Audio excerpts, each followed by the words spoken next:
Good evening to all my global audience. Welcome to today's English newspaper reading session. आज हम बात करेंगे एक नए टॉपिक के बारे में और इसको मैं ट्रांसलेट करूँगी हिंदी में, तो मुझे फॉलो करिए, लर्न करिएगा इस कंटेंट को। और अगर आपको हमारा कंटेंट अच्छा लगेगा तो इसे शेयर ज़रूर करिएगा और हमारे चैनल को सब्सक्राइब करिएगा। Thank you. तो शुरू करते हैं। आज का टॉपिक है व्हाट्स इन अ सरनेम। इसका हिंदी का मतलब है कि आपके सरनेम मतलब जो आपके नाम का आखिरी नाम होता है उसमें क्या है। जैसे हमने ले लिया कि Ramesh Tripathi, for an example मैंने एक नाम लिया, नेम तो है रमेश लेकिन सरनेम क्या है, त्रिपाठी। तो उसमें क्या है, ये है इसका टॉपिक। इसके बारे में हम और समझेंगे आगे। Women should not be tied to the name of their husbands.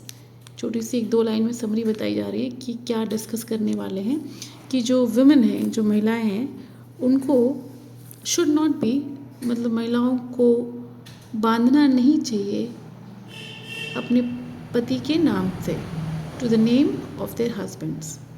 आगे देखते हैं पैसेज क्या कहता है। In the quest for equal rights. In the quest, quest का मतलब है द खोज, for equal rights. In the quest for equal rights for women in all spheres of life, every act that justifies hierarchy, othering, and a patriarchal mindset must be shunned totally. इसमें कहा गया है कि इन the quest मतलब इस खोज में कि इक्वल राइट्स मिले। इक्वल राइट्स मिले किसको? वुमेन को, महिलाओं को। In all spheres of life मतलब जीवन के हर एक पहलू पे। Every act that justifies hierarchy, हर एक वो क्रिया जो कि जस्टिफाई करे हायरार्की को। अदरिंग मतलब दूसरे कामों को। एंड अ पैट्रियार्कल माइंडसेट का मतलब होता है कि जो एक चली आ रही एक मानसिकता है उसको टोटली मस्ट बी शन, उसको तो पूरी तरह से मस्ट बी शन टोटली, उस पुरानी मानसिकता को पूरी तरह से तोड़ना चाहिए, शन करना चाहिए या छोड़ना चाहिए। Seeking the right to choose her own identity, Ms. Divya Modi Tongya had petitioned the Delhi High Court that she be allowed to revert to her maiden name after her divorce comes through. कहा गया है कि एक lady हैं miss Divya Modi तोंगिया, उन्होंने petition डाली है। Had petition मतलब एक चिट्ठी डाली है हाई कोर्ट में, दिल्ली हाई कोर्ट में, ये कहते हुए दैट शी बी अलाउड कि उनको अलाउ किया जाए टू रिवर्ट वापस लेने के लिए उनका मेडन नेम मतलब शादी के पहले का जो नेम था, after her divorce comes through, जब उनका डिवोर्स हो जाता है। She landed in the court after running into a barrier in the form of a government notification which said a married woman who wants to use her maiden name after divorce must either furnish divorce papers और no objection certificate from her husband. वो इसलिए यहाँ पे आई, वो court में पहुँची, she landed in the court, वो इसलिए वहाँ पे कोर्ट में गई क्योंकि after running into a barrier, उनको एक दिक्कत हुई। एक बैरियर का मतलब होता है एक दिक्कत, एक रुकावट हुई। कैसे? इन the form of a government notification, उनको एक रुकावट हुई, एक गवर्नमेंट नोटिफिकेशन आया जो कहता है which said a married woman, एक शादीशुदा महिला, who wants to use a maiden name, जिसको अपनी शादी के पहले का नाम यूज़ करना है आफ्टर डिवोर्स, तलाक के बाद, मस्ट, ये ज़रूरी है, इधर फर्निश, या तो वो फर्निश करे तलाक के कागज़ों को, डिवोर्स पेपर्स को, या no objection certificate from her husband, या अपने हस्बैंड से नो ऑब्जेक्शन सर्टिफिकेट ले। The Delhi high court has sought the union government's response by May 28, the next date of hearing. Delhi high court ने सॉट किया है मतलब एक तारीख ली है यूनियन गवर्नमेंट से रिस्पॉन्स देने के लिए बाय May 28, जो कि नेक्स्ट डेट ऑफ हियरिंग होगी। May 28 को उनकी हियरिंग होगी इस मुद्दे को लेके।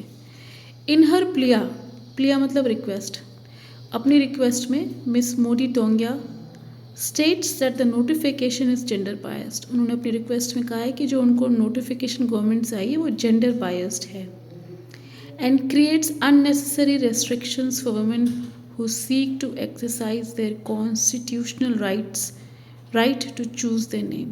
उन्होंने कहा है कि ये जो उनको नोटिफिकेशन आई है सरकार की तरफ से, ये जेंडर बायस्ड है और ये क्रिएट करती है एक अनचाही रेस्ट्रिक्शंस को, जो महिलाओं को हु सीक टू एक्सरसाइज, जो महिलाओं को रोकती है, जो एक्सरसाइज करना चाहती हैं अपने कॉन्स्टिट्यूशनल राइट्स को। और उनका कॉन्स्टिट्यूशनल राइट क्या है? टू चूज़ देयर नेम, कि वो अपनी लिबर्टी को से अपना नाम चूज़ कर सकें। तो ये जो नोटिफिकेशन आई है, इसको ये दिक्कत दे रही है कि मतलब उनको ये रेस्ट्रिक्शन हो रहा है, ये रेस्ट्रिक्ट कर रहा है उनके इस कॉन्स्टिट्यूशनल राइट को कि वो अपना नाम यूज़ कर सके। In her case a change of surname by violating articles 14, 19 and 21। उनके केस में ये हो रहा है कि अगर वो चेंज करती हैं सरनेम तो बाय लॉ वो वायलेट करेंगी आर्टिकल 14, 19 और 21 को।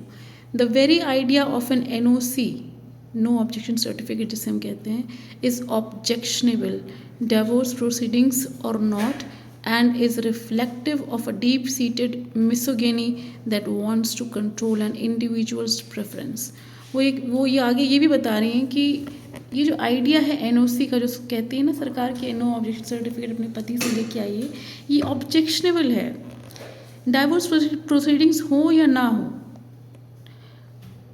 ये एक रिफ्लेक्टिव डीप सीटेड मिसोगिनी है। मिसोगिनी मतलब एक पुरानी मानसिकता, पुरानी सोच, एक रूढ़िवादी जिसे कहा जाता है सोच, डीप सीटेड रूढ़िवादी सोच है, जो ये चाहती है कि इंडिविजुअल की जो उसका प्रेजेंस है उसको कंट्रोल किया जाए या उसके प्रेफरेंस को कंट्रोल किया जाए। Miss Modi Tongia should be able to choose whichever surname she is comfortable with and not have to fight for it। Normally ये कहा जा रहा है कि मिस तोंगिया